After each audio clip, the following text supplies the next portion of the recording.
혹시 이런 야광별을 기억하십니까?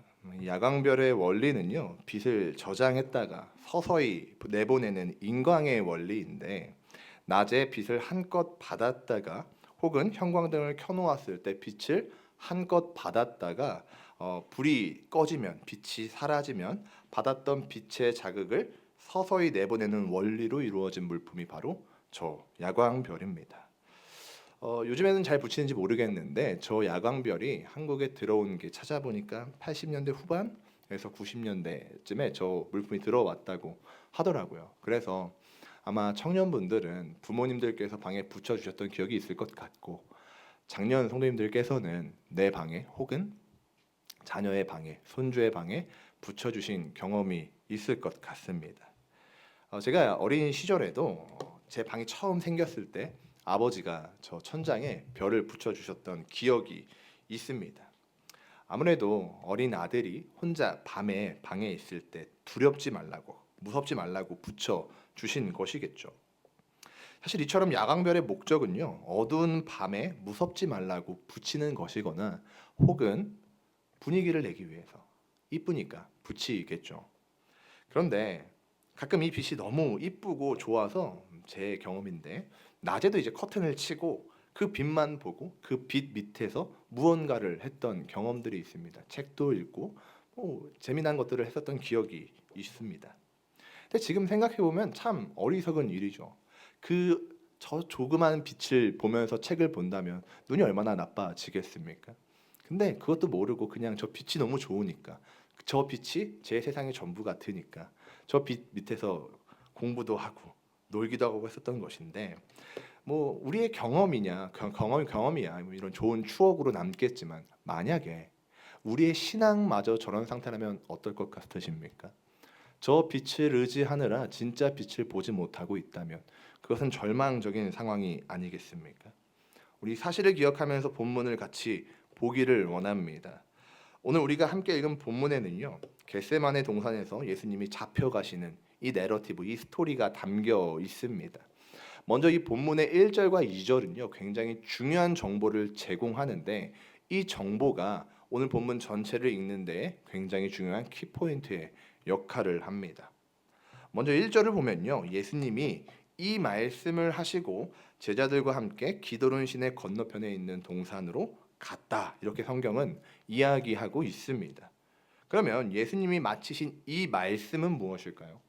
이 말씀은 요한복음 13장부터 요한복음 17장에 이르기까지 하셨던 모든 말씀을 의미합니다. 13장부터 17장까지는요, 대부분의 신학자들이 한 장소에서 이루어진 이야기라고 해석을 합니다. 어떤 장소냐면 예수님이 최후의 만찬을 제자들과 나누셨던 그 장소, 그 장소에서 말씀하셨던 모든 가르침을 마치고 장소를 이동했다는 것이죠. 그러면 그 장소에서 예수님은 어떤 것을 가르치셨을까요? 여러 가지인데요. 축약하면 이렇습니다. 예수께서 누구신지, 그분이 앞으로 어떤 일을 겪으셔야 하는지, 그리고 예수님 이후에 누가 오시는지, 보혜사 성령에 대한 이야기를 쭉 가르치신 거죠. 그리고 이 모든 가르침을 마치고 나서 장소를 옮기신 겁니다. 근데 그 옮기신 장소가 어디냐면요, 우리 모두에게 익숙한 겟세마네 동산이라는 것이죠. 물론 이 요한복음 18장에는요, 이 동산의 이름이 겟세마네다 이렇게 등장하고 있지는 않습니다. 다만 다른 공관복음, 즉 마태, 마가, 누가복음의 병행 본문을 보면요, 동일한 사건을 보면 그 장소를 겟세마네 동산이라고 이야기하고 있는 것으로 보아 지금 예수님이 제자들과 함께 있는 그곳은 겟세마네가 분명합니다. 이게 1절이 제공하는 정보입니다. 본문 2절에는요, 예수님이 제자들과 함께 도달했던 그 겟세마네 동산에 대한 정보를 우리에게 주고 있습니다. 그 장소는 어떤 곳이냐면요, 예수님께서 가끔 제자들과 모이시는 곳이다, 이렇게 성경은 증언하고 있습니다. 다들 아시겠지만 한국어에서 가끔이라는 단어는요, 어쩌다 한 번이라는 의미를 가진 단어가 아닙니까? 나 가끔 운동도 하고, 나 가끔 뭐 친구들도 만나고, 나 가끔 공부도 하고, 이게 우리 가끔이라는 부사가 주는 의미 아니겠습니까? 근데 이 단어를 헬라어로 보니까요, 폴락시스라는 이 부사로 되어 있는데 이 부사의 의미는요, 자주, 여러 번이라는 의미가 더 강합니다. 즉, 이 장소는 어쩌다가 한 번씩 예수님이 가셨던 장소가 아니라 제자들과 함께 자주 기도를 하시기 위해서 가셨던 장소라는 겁니다. 그렇기 때문에 제자들도 그 장소가 익숙한 거죠. 어쩌다가 한 번 가는 곳이 아니라 예수님과 함께 자주 갔던 장소가 그 장소였기 때문에 모든 제자들이 익숙했던 것이고, 예수님을 파는 가룟 유다 역시 그 장소를 알고 있었던 것이죠. 그렇기 때문에 예수님을 팔기 위해 밤에 나갔던 그 가룟 유다가 무리를 몰고 단번에 그 장소로 올 수 있었던 것이 아니겠습니까? 자주 가는 장소였기 때문이죠. 이게 2절이 주는 정보입니다. 자, 그러면 우리는 이 두 가지 정보 속에서 한 가지를 짚고 넘어가야만 합니다. 두 가지 정보란 제가 방금 말씀드렸던 첫 번째 1절에서 제공하는 예수님의 가르침, 예수님이 누구신지, 어디로 가셔야 하는지, 어떤 일을 겪으셔야 하고 누가 오실 것인지. 두 번째 정보는 겟세마네라는 그 정보. 이 두 가지 정보를 함께 볼 때는요, 우리는 예수님의 의도에 대해서 생각을 하고 넘어가야 하는 겁니다. 예수님은요, 우리 모두가 인정하고 있고 우리의 입술로 시인하고 있는 것처럼 하나님이십니다. 이 말은 예수님 역시 전지전능하시다는 거죠. 그리고 그가 전지전능하다라는 것은요, 모르는 것이 없다는 것이죠. 그리고 못하는 것이 없다는 것입니다. 오늘 우리가 읽은 본문 4절에도요, 예수님은 이 사실을 증언하고 있는데 본문이 무엇이라 말을 하냐면 예수님이 이미 당신께서 당할 일을 알고 계셨다 이렇게 표현을 하고 있습니다. 즉 그분의 어떤 전지함을 보여주는 구절인 것이죠. 자, 그렇다면 예수님은 왜 겟세마네로 가셨을까요? 여기에 담긴 예수님의 의도가 무엇일까요?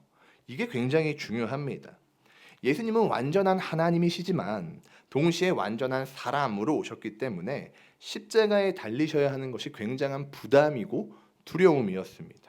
이건 단순히 제 생각이나 사견을 말씀드리는 것이 아니라 성경이 증언하는 내용인데요. 우리 본문 14장 35절과 36절을 같이 한번 보도록 하겠습니다. 읽어보겠습니다. 조금 나아가서 땅에 엎드려 될 수 있는 대로 이때가 자기에게서 지나가기를 구하여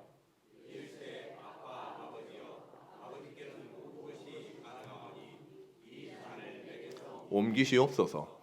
그러나 나의 원대로 마시옵고 아버지의 원대로 하옵소서. 아멘. 본문이 말씀하고 있는 것처럼 예수님은요, 저 십자가에 달리시는 것을 피하고 싶으셨습니다. 저 내러티브 앞에, 저 본문 앞에는요, 제자들과 함께 그 겟세마네에 오르셔서 그 심정에 대해서 토로하시는데 내가 죽기까지 근심하였다 이렇게 표현을 합니다. 그러니까 예수님은요, 지금 그 십자가에 달리시는 것이 두려우신 겁니다. 될 수만 있다면 피하고 싶은 것이죠. 왜냐하면요, 저 십자가는요, 아무 범죄나 달리는 것이 아니라 극히 중범죄를 지은 테러리스트들이나 반정부 운동자들이 달리는 극형입니다. 그러니까 모든 유대인들이 잘 알고 있습니다. 그 십자가에 달리는 자는 굉장히 흉악한 범죄자이며 그 형이 얼마나 고통스러운지를 모든 유대인이 알고 있는 거예요.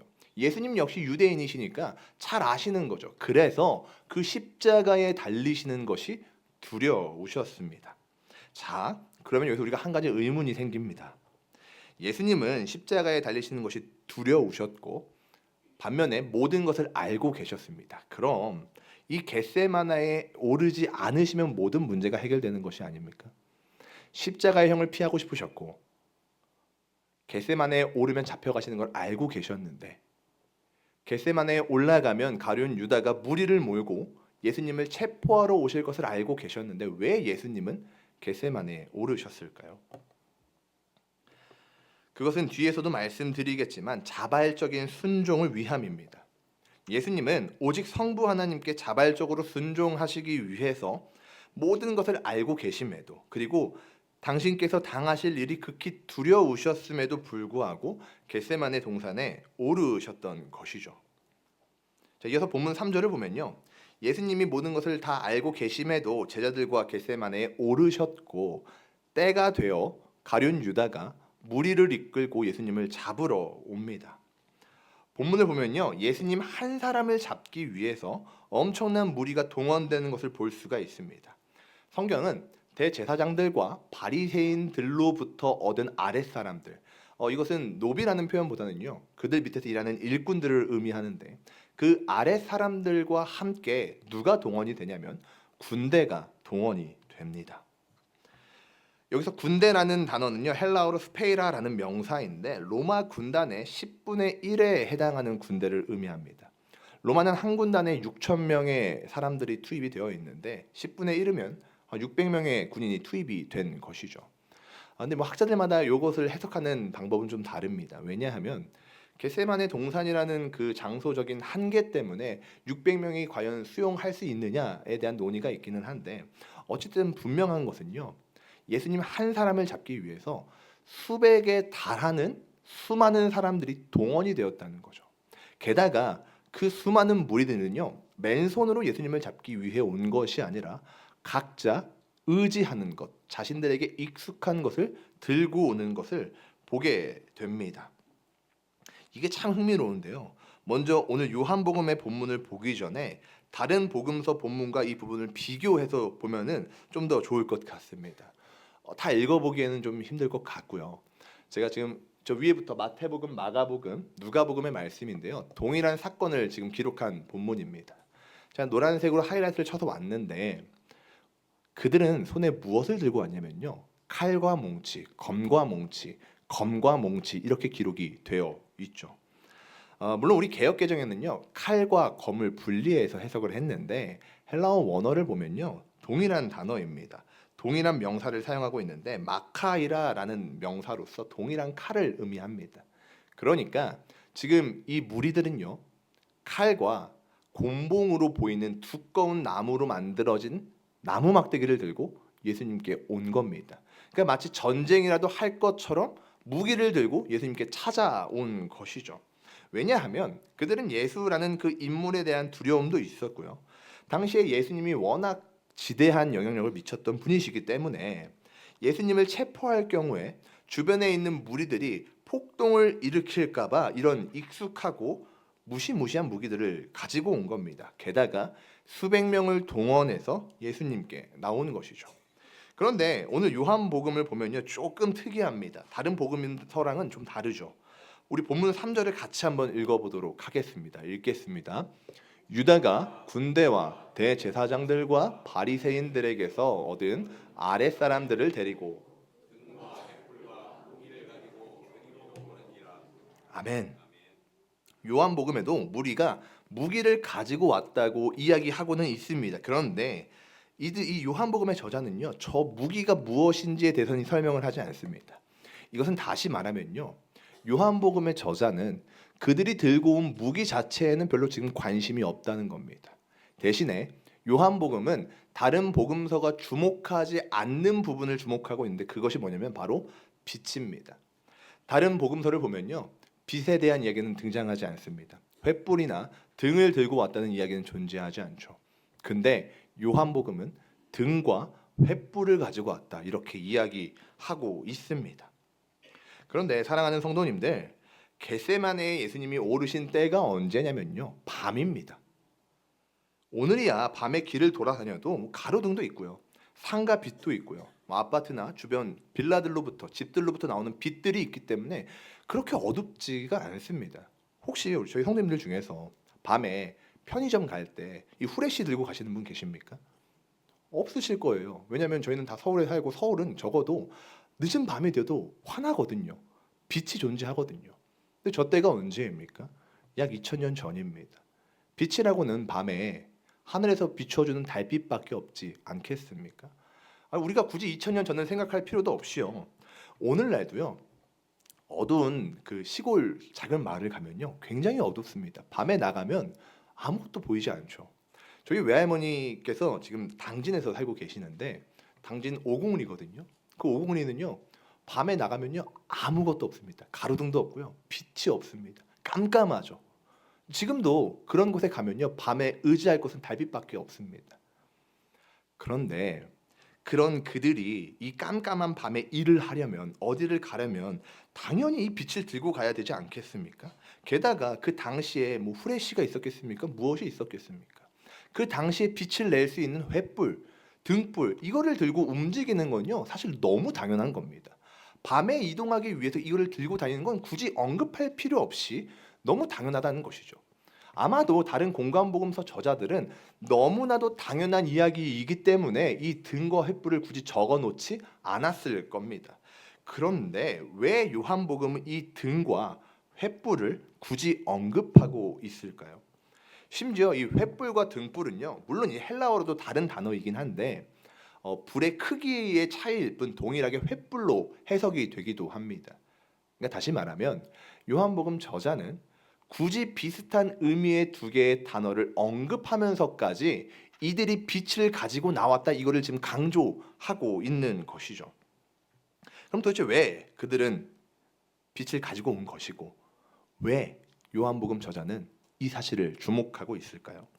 그것은 요한복음의 신학과 관련이 있습니다. 요한복음은요 1장에서부터 계속해서 예수님을 빛으로 소개합니다. 심지어 그 참 빛은요 사람들에게 비춰지는 빛이라고 이야기를 하고 있습니다. 1장뿐만이 아니라 3장 19절에서도 빛이 세상에 왔다고 이야기를 하면서 저 빛을 예수 그리스도로 말하고 있습니다. 뿐만 아니라 요한복음 8장 12절 예수님이 하시는 말씀입니다. 나는 세상의 빛이니. 요한 9장 5절입니다. 9장 5절 세상의 빛이로다. 내가 세상에 있는 동안에는 세상의 빛이로다. 12장 46절 나는 빛으로 세상에 왔나니.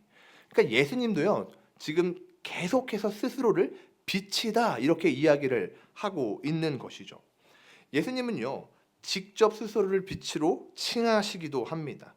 그 외에도 이 다른 마태, 마가, 누가 복음서랑은 달리 요한복음은 무수히 많이 예수님을 빛으로 칭하거나 예수님이 빛이라는 사실을 간접적으로 이야기를 하고 있습니다. 즉 요한복음은 시작부터 계속해서 예수께서 빛임을 강조하고 있는 겁니다. 자, 이 사실을 기억하면서 오늘 본문을 볼 때 요한복음의 저자가 무리가 들고 나온 빛에 관심을 가지고 있는 것은요 단순한 우연이 아니라 의도임을 알 수가 있는 겁니다. 지금 요한복음의 저자 즉 사도 요한은요 인간의 어리석음과 아이러니함을 고발하고 있는 것이죠. 사랑하는 성도님들, 가룟 유다와 그와 함께한 수백의 무리는요 지금 참 빛 예수께 나아오고 있는 겁니다. 그들은 다른 곳으로 가는 것이 아니라 세상의 빛이신 예수님께 나아가고 있는 것이죠. 그런데 참 빛이신 예수께 나아가는 그들의 손에 무엇이 있냐면 작고 초라한 빛이 들려 있는 것이죠. 그들은 진짜 빛이 눈앞에 있음에도 불구하고 그저 손에 들려 있는 그 작은 빛을 의지해서 어둠을 밝히겠노라 이렇게 말하고 있는 겁니다. 마치 저희가 새생명 축제 때 담임 목사님이 베데스다 설교를 해주셨는데 베데스다 본문에서 진짜 베데스다이신 예수님이 그곳에 왔음에도 불구하고 수많은 병자들의 눈은 어디를 향하냐면요 베데스다 연못을 향하고 있는 것이죠. 진짜 베데스다가 바로 옆에 있는데 그들의 시선은 연못에만 있는 겁니다. 동일하죠. 그들은 진짜 빛이신 예수님께 나아가고 있습니다. 세상의 빛이고 세상의 진리이신 그리스도께 나아가는데 그들은 횃불과 등불을 들고 나아가는 것입니다. 이 장면은 그들이 얼마나 어리석은 자들인지를 보여줌과 동시에 어둠에 속해 눈이 가려진 자들이 얼마나 어리석고 허무맹랑한지를 보여주고 있는 겁니다. 이들의 모습은 요한복음 1장 5절의 말씀을 생각나게 만듭니다. 우리 본문 1장 5절을 같이 한번 읽어보겠습니다. 빛이 어둠에 비치되 아멘. 빛이 어둠에 왔으나 어둠이 깨닫지 못한다는 이 1장의 본문이 오늘 우리가 읽은 이 본문과 놀랍도록 상응하고 있습니다. 무리는 세상을 밝힐 참 빛이시고 인간에게 필요한 유일한 빛이 눈앞에 있지만 그 빛을 깨닫지 못합니다. 그 빛을 깨닫지 못하니까 그저 손에 들려있는 그 작은 빛을 의지하고 있는 것이죠. 이것이 요한복음이 고발하고 있는 인간의 어리석음입니다. 죄인의 어리석음인 것이죠. 이어서 본문 5절부터 8절까지를 보면요. 예수님은요. 나사렛 예수를 찾는 무리에게 스스로 예수이심을 밝히는 것을 우리는 보게 됩니다. 그러면서 나만 잡아가고 저들은 내버려둬라 라고 말씀하시는 장면이 등장하죠. 그런데 우리는 이 본문을요 잘 보셔야 합니다. 예수님이 내가 그니라 라고 하시는 말씀은 단순히 어떤 의협심이나 의리에 가득해서 하시는 말씀이 아닙니다. 내가 조선의 국모다 라고 말했던 그 드라마의 명대사처럼 어떤 그 한 사람의 의로움을 보여주기 위한 이런 대사가 아니라는 거죠. 예수님이 내가 그니라 라고 하신 이 말씀을 헬라어 원어로 보면 에고 에임이 이렇게 기록이 되어 있는데요. 이것을 그대로 직역하면 나는 나다 라는 의미입니다. 이 표현이 두 가지 이유 때문에 아주 중요한데, 하나는 나는 나다 라는 이 표현은요 신적 자기 표현이기 때문에 중요합니다. 무슨 말이냐면 출애굽기 3장 14절을 보면요, 내가 하나님을 무엇이라 소개해야 합니까? 라고 말하는 그 모세에게 하나님이 뭐라 말씀하시냐면은 나는 스스로 있는 자다 이렇게 말씀하신다는 걸 다들 알고 계실 겁니다. 그것을 히브리어 원어로 보면은 에흐에 아쉐르 에흐에 이렇게 되어 있는데, 이 말을 그대로 직역하면 나는 나다라는 의미입니다. 그러니까 에흐에 아쉐르 에흐에와 에고 에임이라는 이 헬라어 두 개가 동일한 의미를 갖고 있는 거죠. 나는 나야. 나는 스스로 있는 자고 내가 곧 하나님이야. 그 말씀을 하고 있는 것이죠. 즉 예수께서 무리들에게 내가 그니라 라고 말씀하시는 장면은 마치 하나님이 모세에게 내가 너희를 구원할 하나님이고 너희 조상들이 예배했던 하나님이고 내가 천지를 창조한 하나님이야 라고 고백하셨던 그 고백 그대로 예수님이 그들에게 말하는 거죠. 너희가 찾고 있느니 그게 바로 나다. 내가 너희의 구원자고 내가 이 땅에 빛이고 내가 이 땅의 구원자야 라는 것을 의도적으로 말씀하고 계시는 것이죠. 그래서 이 표현이 중요한 겁니다. 두 번째로 나는 나야 라는 이 표현이 왜 중요하냐면요, 요한복음에서 예수님이 스스로를 드러내실 때 늘 서두에 하셨던 표현이 바로 이 에고에이미 나는 나다 라는 표현이기 때문입니다. 예수님은 요한복음 안에서 스스로를 생명의 떡이요 세상의 빛, 양의 문, 선한 목자, 부활과 생명, 길과 진리와 생명, 포도나무 등으로 언급하시는데, 그때마다 늘 앞에 무슨 말씀을 하시냐면은 에고에이미 나는 나야 라는 말씀을 하십니다. 즉 지금 본문에서 예수님이 나는 나야 라고 말씀하시는 이 표현이 중요한 까닭은요, 가룟 유다에게 그리고 손에 그 작은 빛을 들고 참 빛 대신 예수께 나아온 그 무리들에게 예수님이 누구이신지를 직접 드러내시는 겁니다. 그분의 입술을 통하여서 내가 누구인지를 선포하시는 장면이기 때문에 중요한 것이죠. 이어서 본문 6절을 보니까요, 예수님이 선포하실 때 내가 나다, 나는 나다 이 말씀을 하실 때 무리는 뒤로 물러나서 땅에 엎드리는 것이 오늘 성경에 등장하고 있습니다. 그들이 뒤로 물러나 땅에 엎드린 이유는 예수님을 향한 두려움 때문이었을 것입니다. 그들은 예수님을 잡기 위해서 수백 명이나 되는 군대를 동원했지만 무기와 빛으로 무장해서 예수님께 나왔지만 그분의 신적인 권위 앞에 두려워하면서 뒤로 물러서는 것입니다. 오늘 본문은 점층적으로 점점 예수님이 누구이신지를 강하게 보여주고 있습니다. 처음에 조금만 보여주다가 점점 예수님이 누구신지를 강하게 선포하고 있는 것이죠. 예수님은 이미 자신의 앞날을 아는 것을 통해서, 그리고 그동안 가르쳤던 예수님의 자기 계시를 통해서 무엇보다 하나님과 동일한 신적 자기 표현을 사용하심으로써 예수님이 곧 하나님이심을 요한복음은 증거하고 있는 것입니다. 그리고 동시에 인간이 얼마나 어리석고 연약한지를 드러내고 있습니다.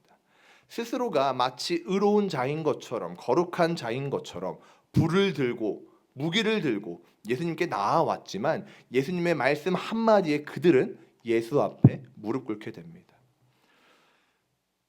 이것은요, 무리가 예수께 엎드리는 이 장면은 스스로 빛을 자청하던 어둠의 무리들이 결국에는 참 빛 되시는 예수 앞에 패배하게 될 것을 내포해서 복선적으로 보여주고 있는 겁니다. 실제로 그리스도께서 십자가에 달리시고 죽으셨다 부활하셨을 때 사망의 권세가 깨어졌습니다. 죽음은 더 이상 하나님 앞에 대적할 수가 없게 된 것이죠. 그것을 미리 보여주고 있는 것입니다. 이처럼 요한복음은 예수님과 무리를 대조해서 참 빛과 그 작은 빛을 대조해서 하나님을 증거하고 있습니다. 이처럼 계속해서 예수님이 누구이신지, 인간의 어리석음이 얼마나 큰지를 대두하고 있을 때 본문 10절을 보니까 베드로가 칼을 들고 예수님을 보호하려는 장면이 기록되어 있습니다. 그는 칼을 들어서 대제사장 종 말고의 귀를 자릅니다. 하지만 예수님은요, 그런 베드로를 막으시면서 칼을 도로 집어넣게 하십니다. 그러면서 11절과 같이 말씀을 하시는데 우리 11절의 말씀을 같이 한번 읽어보도록 하겠습니다. 예수께서 베드로더러 이르시되 칼을 칼집에 꽂으라.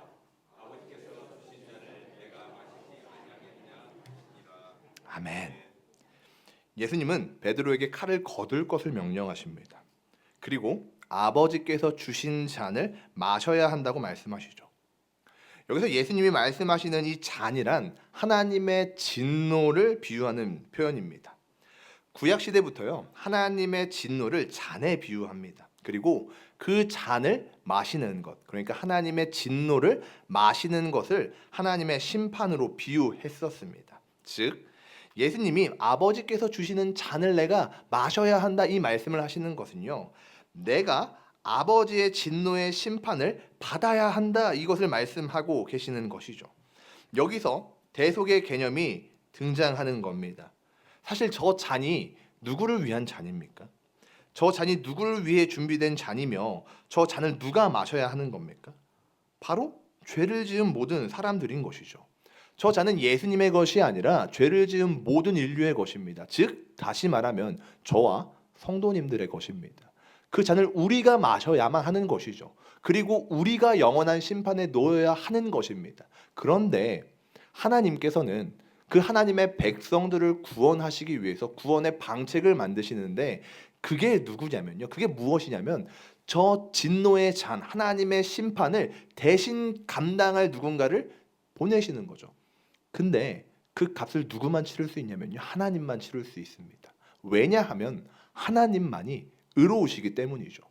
그래서 하나님은 예수 그리스도를 보내신 것이고 예수께서는 그 사실을 너무나도 잘 알고 계시기 때문에 자발적으로 순종하기 위해서 겟세마네에 오르셔서 저 잔을 마시는 선택을 하시는 겁니다.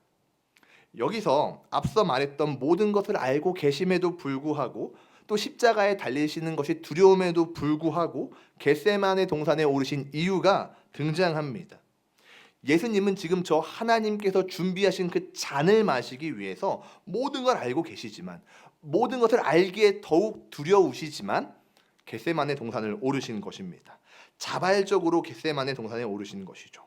오직 예수님만이 마실 수 있고 오직 예수님만이 대속하실 수 있기 때문에 강제로 올라오신 것이 아니라 자발적으로 그 동산에 오르셨고 무리들에게 잡혀가셨습니다. 사랑하는 성도님들, 오늘 본문에 모든 것을 미루어 보건대 그리스도께서는 분명히 모든 것을 피할 능력이 있으셨습니다. 그리고 지금 앞에 모여있는 그 무리가 몇 명이 되었든지 간에 이길 힘도 있으셨습니다. 왜냐하면 아까도 말씀드렸고 이 요한복음이 점층적으로 예수님을 증거하고 있듯이 예수님이 곧 하나님이시기 때문입니다. 예수님이 하나님이시기 때문에 예수님에게는 무한한 능력과 권세가 있으십니다. 그래서 그 스스로를 에고에임이라고 소개하시는 그 참 빛 대신 예수님은요, 참 하나님이시기 때문에 그 겟세마네 동산을 피하실 수도 있고요. 앞에서 예수님을 잡아가기 위해서 물론 수백 명의 무리가 왔지만 무기를 들고 왔지만 그들을 능히 이기실 능력이 있으셨죠. 그럼에도 불구하고 잡혀가신 이유는 힘으로 대항하지 않고 피하지 않으신 이유는 스스로 자발적으로 순종하심으로 하나님께 순종하고 하나님의 백성을 구원하기 위함이셨습니다. 요한복음의 신학 그대로 스스로가 진짜 빛이심을 보여주시기 위해서 이처럼 행동하신 것이죠. 사랑하는 강북우리 교회 모든 성도님들, 오늘 본문은요, 인간의 어리석음과 예수님의 자발적인 순종을 대조함으로, 비교함으로 예수님이 누구이신지를 보다 명확하게 이야기하고 있습니다. 성도님들, 모든 사람은요, 오늘 이 본문 가운데 있는 이 무리들뿐만이 아니라 모든 사람은요, 죄인에 불과합니다. 참 빛이 앞에 있음에도 불구하고 그 빛을 바라보고 그 빛을 따라가기보다 내 손에 들려있는 그 작은 빛을 의지하며 그 작은 빛을 주목하느라 진짜 빛을 무시하면서 살아가는 죄인에 불과합니다. 누가요? 저와 여러분들이요. 누가요? 모든 사람들이요. 하지만 진짜 빛이신 예수님은요, 그 어리석은 죄인들을 위해서, 하나님의 백성들을 위해서 자발적으로 순종하십니다. 피할 힘도 있으시고 이길 힘도 있으시지만 성부 하나님께 죽기까지 순종하심으로, 또 예수님께서 스스로를 직접 가르치신 것처럼 생명의 떡이 되시고 백성들이 지나갈 문이 되시고 부활이요 진리요 생명이 되시기 위해서 하나님께 순종하십니다. 그렇게 예수님은 십자가에 달리시죠. 이 구조를 통해서 요한복음 저자는 예수님이 누구이신지를 증거하고 동시에 이 요한복음을 읽고 있는 모든 독자들로 하여금 질문하고 있는 겁니다. 아마 1차 청정은 초대교회니까 초대교회에 질문하고 있는 것이겠죠. 그렇다면 예수님이 바로 이러한 분이신데 여러분들은 무엇을 좇고 있으십니까? 무엇을 좇으시겠습니까? 그 질문을 지금 사도 요한이 하고 있는 겁니다. 자, 그렇다면 사랑하는 성도님들, 이 본문을 통해서 우리가 무엇을 깨달아야 합니까? 또 무엇을 적응해야 하겠습니까? 먼저 우리는요, 본문에 등장하는 무리들처럼 내가 지금 이 어리석은 사람들과 다르지 않다는 것을 인정하고 되돌아보아야 합니다. 이 어둠의 눈이 먼 무리처럼 우리 역시 내 손에 들려있는 그 작은 빛 때문에 정작 참된 빛이신 그리스도를 놓치고 있지는 않은지 되돌아보아야 합니다. 사랑하는 성도님들, 사람이란 존재는요, 너무나도 쉽게 내 손에 있는 작은 빛을 의지합니다. 그 작은 빛이 스펙이 될 수도 있고요, 부가 될 수도 있고요, 인맥과 명예가 될 수도 있고요, 어쩌면 지금까지 살아온 자기 자신, 나의 인생이 이 작은 빛이 될 수도 있을 겁니다. 그런데 우리는 내 손에 있는 그 작은 빛이 마치 진리라고 생각하느라 진짜 진리이신 그리스도를 놓치고 살아가고 있는지도 모릅니다. 사랑하고 또 존경하는 성도님들, 정말 진리이신 그리스도를 바라보고 계십니까? 아니면 진리로 둔갑해버린, 마치 진리인 것처럼 우리를 속이고 있는 내 손에 들린 그 작은 빛을 바라보고 계십니까? 이 시간 우리는 곰곰이 생각해 보아야만 합니다. 그리고 우리가 참 빛이 아니라 내 손에 들려있는 작은 빛을 의지하고 있었다면, 그 빛을 따라 살고 있었다면 우리는 이 시간 그 빛을 내려놓아야 합니다. 그리고 그 빛 대신 진짜 빛이신 그리스도를 바라보고 선택해야 하는 것입니다. 자발적으로 순종하셔서 우리에게 구원을 주신 그리스도께로 우리의 시선을 고정해야만 합니다. 그게 성경이 말하는 진짜 신앙입니다. 말씀을 맺으려 합니다. 하나님 안에서 진심으로 사랑하고 또 존경하는 모든 강북우리 교회 성도님들, 오늘 본문에는요, 자기 손에 들린 그 작은 빛을 보느라 정작 진짜 빛이신 그리스도를 보지 못하는 어리석은 무리들과 또 자발적으로 순종하셔서 생명까지 내어주신 예수님이 등장합니다. 오늘 본문은요, 21세기를 살아가고 있는 우리에게도 여전히 묻고 있습니다. 당신은 무엇을 바라보고 있습니까? 당신은 작은 빛을 바라보고 있습니까? 아니면 진짜 빛이신 그리스도를 바라보고 있습니까? 여전히 하나님은 이 요한복음을 통해서 우리에게 묻고 계신 겁니다. 다른 누구에게 물으시는 것이 아니라 바로 나에게 지금 이 질문을 하고 계시는 것이죠. 성도님들, 부디 간절히 바라고 기도하건대 저는 저와 여기 계신 모든 성도님들께서 오늘 본문이 명확하게 이야기하고 있는 진짜 빛 대신 그리스도를 선택하시기를 소망합니다. 내 손에 들린 작은 빛은 내려두고 생명까지 내어주신 그 진짜 빛을, 그리스도를 바라보기를, 우리의 삶과 우리의 시선과 우리의 중심을 내어드리기를 간절히 소망합니다. 우리는 밝은 대낮에 암막 커튼을 쳐놓고 그 은은하게 빛나는 야광별을 들고 있는, 야광별만을 주목하고 있는 그런 어리석은 자가 되지 맙시다. 성도님들, 설교 제목처럼 이제는 야광별을 내려둘 때입니다. 지금까지는 야광별을 들고 살았을 수도 있습니다. 괜찮습니다. 하지만 이제 이 시간 우리 그 야광별을 내려둡시다. 그리고 커튼을 열고 진짜 빛을 맞이하는 것처럼 세상의 빛이요 부활과 진리요 생명이신 그리스도를 바라보고 그리스도께 주목하고 그리스도께 우리의 모든 것을 내어드리는 진짜 신앙인이 됩시다. 여기 있는 저와 우리 모든 강북우리교회 성도님들께서 야광별을 내려두고 참 빛을 따르는 진짜 그리스도인이 되기를 간절히 소망합니다. 이 시간 말씀